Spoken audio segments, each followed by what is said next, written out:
ஸ்ரீமதே ராமானுஜாய நமக. பாகவதர்கள் எல்லோருக்கும் அடியேனுடைய நமஸ்காரங்கள்.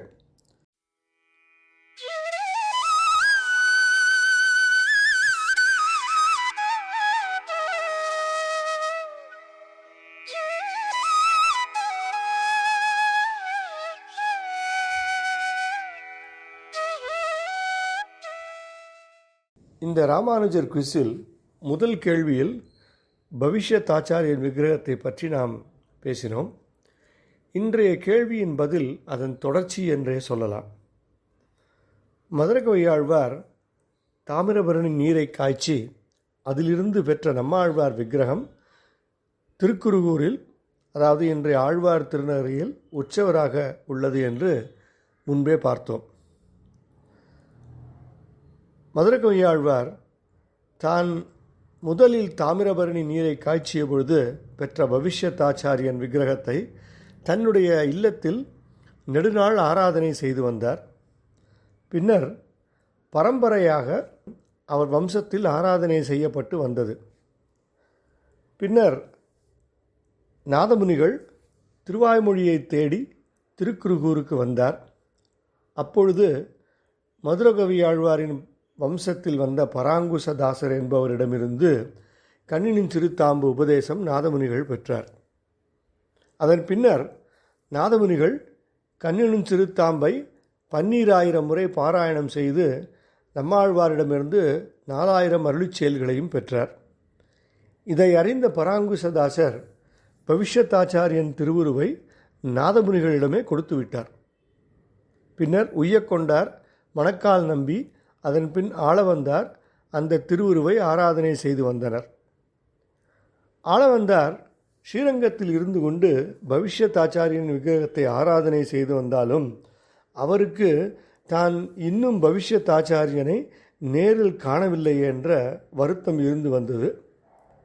ஒரு நாள் காஞ்சியிலிருந்து அரங்கனை பார்க்க வந்த 2 வைணவர்கள் அவரிடம், காஞ்சிபுரத்தில் இளையாழ்வான், அதாவது ராமானுஜருடைய இயற்பெயர் என்பவர் திருக்கச்சி நம்பிகளின் சீடனாக வரதனுக்கு தீர்த்த கைங்கரியம் செய்து வருகின்றார். அவர் வேதங்கள் பிரபந்தங்கள் எல்லாம் நன்கு சொல்லி வருகின்றார் என்று தெரிந்தவுடன் ஆளவந்தார் திருவரங்கத்திலிருந்து காஞ்சிக்கு விரைகின்றார்.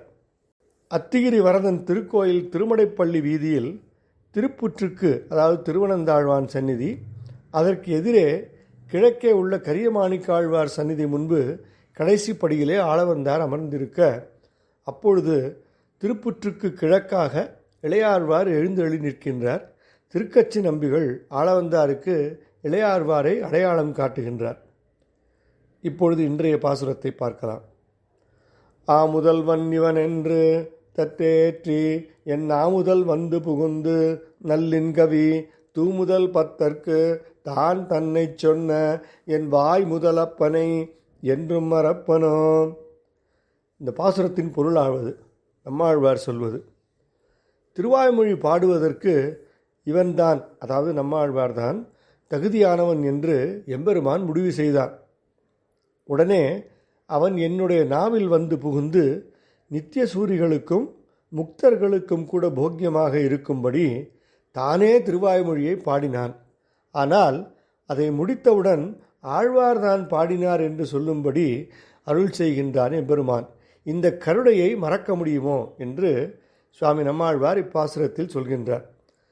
இதன் உண்மையான பொருளாவது, எம்பெருமான் நினைத்திருந்தால் யாரை வேண்டுமானாலும் தேர்ந்தெடுத்திருக்கலாம்.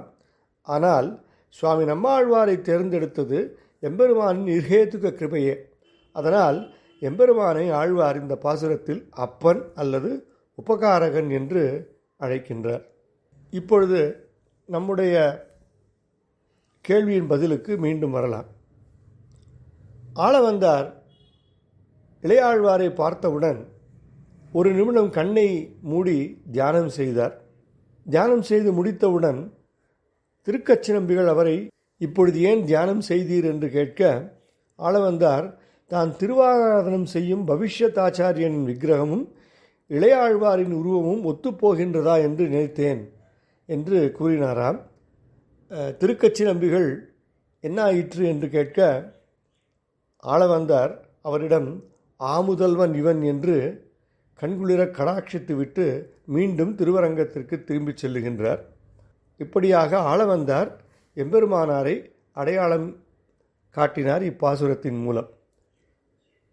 அதன் பின்னர் ஆளவந்தார் அரங்கத்திற்கு திரும்பிச் சென்றார். ஆளவந்தார் நோய்வாய்ப்பட பெரிய நம்பிகளை அழைத்து அவர் இளையாழ்வாரை ஸ்ரீரங்கத்திற்கு அழைத்து வரச் செய்தார். ஆனால் அவர்கள் திரும்பி வருவதற்குள் ஆளவந்தார் பரமபதித்து விட்டார். ஆளவந்தாரின் மறைவுக்கு பின் அவர்களுடைய சீடர்கள் அனைவரும் ராமானுஜரிடமே வைணவ சமயத்தை கட்டி காக்கும் தலைமை பொறுப்பை ஒப்படைத்து விட்டனர். ராமானுஜரும் பொறுப்பை ஏற்றுக்கொண்டார். அதன் பின்னர் அவர்களிடம் பாடம் கற்றார். ராமானுஜர் செய்த மகத்தான பணிகளாலேயே இன்றைய வைஷ்ணவம் தழைத்தது. அதனால் நம்பெருமாள் வைஷ்ணவத்தை எம்பெருமானார் தரிசனம் என்று பெயரிட்டாராம். எம்பெருமானுடைய கருணையால் கடந்த 8 நாட்கள் அடியேனுக்கும் அவர் பெருமைகள் ஒன்றிரண்டை பற்றி சொல்ல வாய்ப்பு கிடைத்தது. வாழ்க எம்பெருமானார், வளர்க வைணவம். அடியேனுக்கு துணை புரிந்த ரம்யா, சௌமியா, டி ரங்கநாதன் சுவாமி, திருவேங்கடாச்சாரி ஸ்ரீனிவாசன் சுவாமி மற்றும் பொறுமையுடன் படித்து கேட்ட அனைத்து அடியார்களுக்கும் அடியேனுடைய நன்றிகள். அடியன் தாசன். சிவதே ராமானுஜாய நமः.